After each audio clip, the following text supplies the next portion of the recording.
I'm with Harry from Harry's Garage. You've brought Project 8 along, which is the latest iteration from Jaguar's SVO, which now, tell me about your involvement, because I suspect you've had a hand in this. Yeah, I suppose I have a fair bit. I'm just an outside advisor to them, and so I'm like a in-house customer, and it's actually the most expensive role I've ever had, because I get really excited at what they're doing, and I said, you know what, I might have to have one of these, and that's why this Project 8 is here. This is actually your car. This is my car. And this is the first customer car. And you've written a check out for it. We're not quite. That happens next week. Okay, yeah, but you're going. Literally, it came off the line. It got all bit squeaky because they're literally just obviously in build at the moment. This one left the line. The events opened on Friday morning. This left the line on Thursday at 11 a.m. and had to be brought down here. Arrived here about 5 o'clock. So this is as fresh as they come.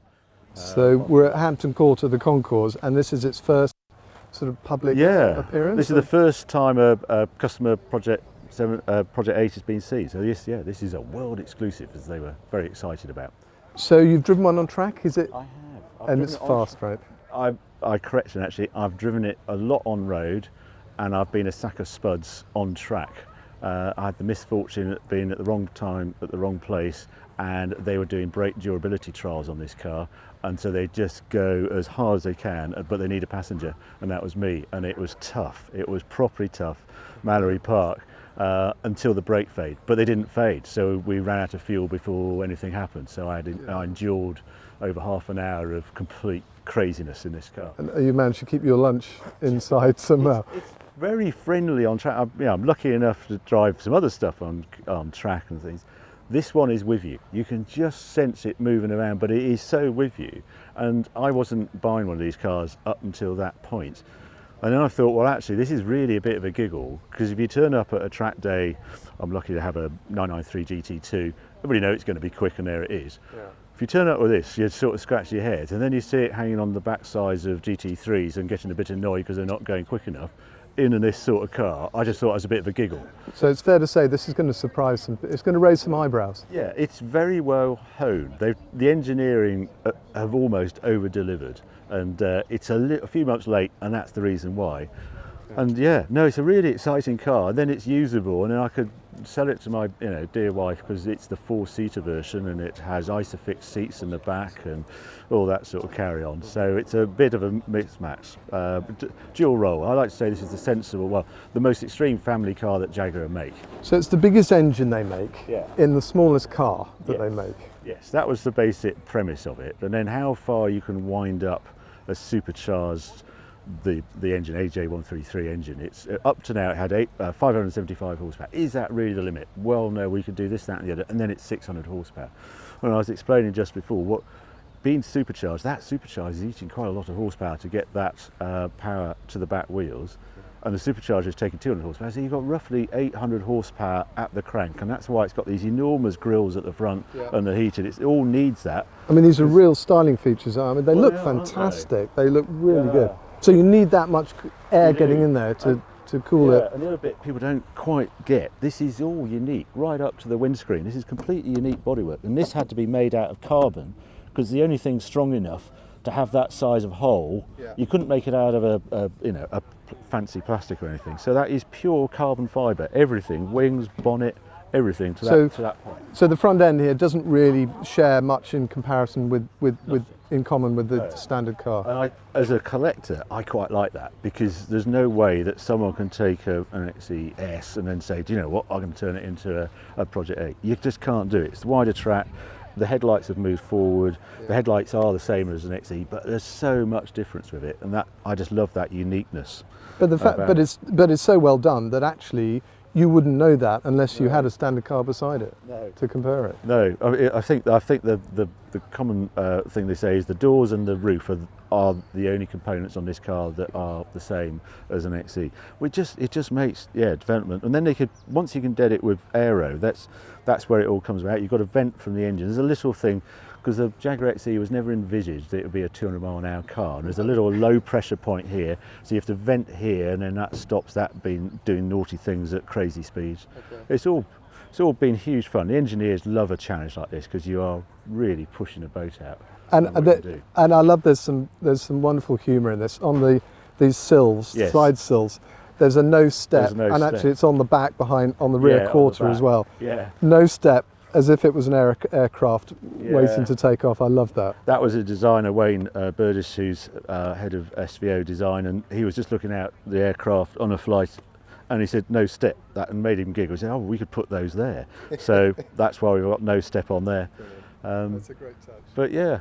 And the colour, is this going to be a standard? I mean, there are no standard. No, don't worry. No, this will probably be the only. It's called Merlin Purple. This colour. I'm a bit of a fan of purple. I've never actually been brave enough to have a purple car before, and I like this colour. And I've got a purple motorbike. I've got a Kawasaki H2 that only came in purple in 1974, and that was my dream bike. I've had that Kawasaki for about 8 years. So this is my other purple machine now. Fantastic. I'm going to have Well, this. I think if you're going to do a purple car, this is probably the car to do it in. Yes. You can get away with it. Well, yeah.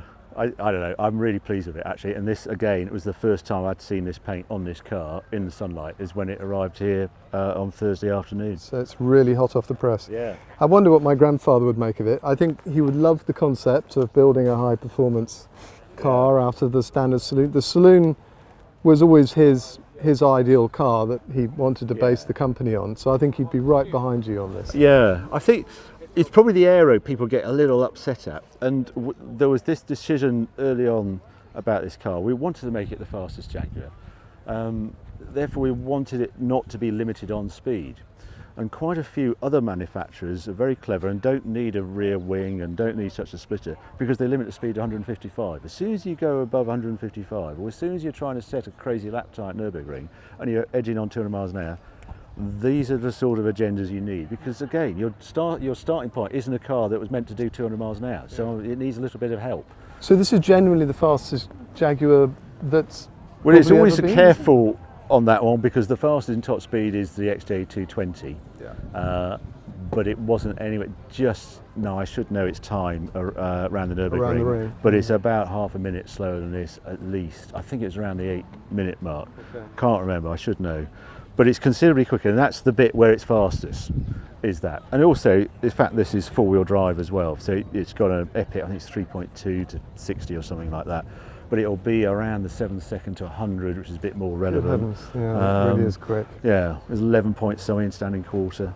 So, And am I yeah. right in thinking it's actually set a record around the Nürburgring? Yeah, it's done a 7:20 round Nürburgring. I think it's actually going to have another crack. I've heard there's a magazine about to have another crack at it, so that'd be really interesting how they get on. But that's crazy quick.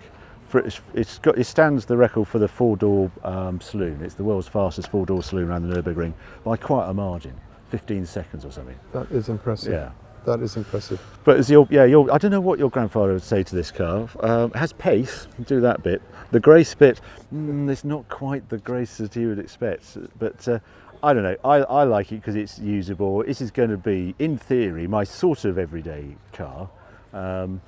It's not going to be locked away. Like Project 7 is, you use that in the beautiful weather, etc. This one I'm hoping to use year round and just a giggle fact. Well, and it has got the space. I mean, I was looking through the rear windows, and that is genuinely usable space in the back. Well, it is a four-door saloon, isn't it? And it's amazing how big even the smallest four-door saloon is. It's quite it's perfectly I think you did the normal right car. thing not getting the roll cage, because that turns it into sort of a bit of a different I just animal. wasn't sure about that one, and it's a £10,000 option as well to have it, which is quite expensive. And I just thought there was more giggle factor having a four-seater crazy car than a two-seater. It's no quicker. There is a little bit of stiffness, lateral stiffness, but I bet if this went around the Nürburgring in a four-seater or two-seater, there'd be very marginal the difference between the two. And it's 1742 kilos as it stands. With fuel, everything ready to go, and actually that's not bad for all the hardware. And I was thinking, well, they're going to come out with the F-Pace SVR, same engine, 575.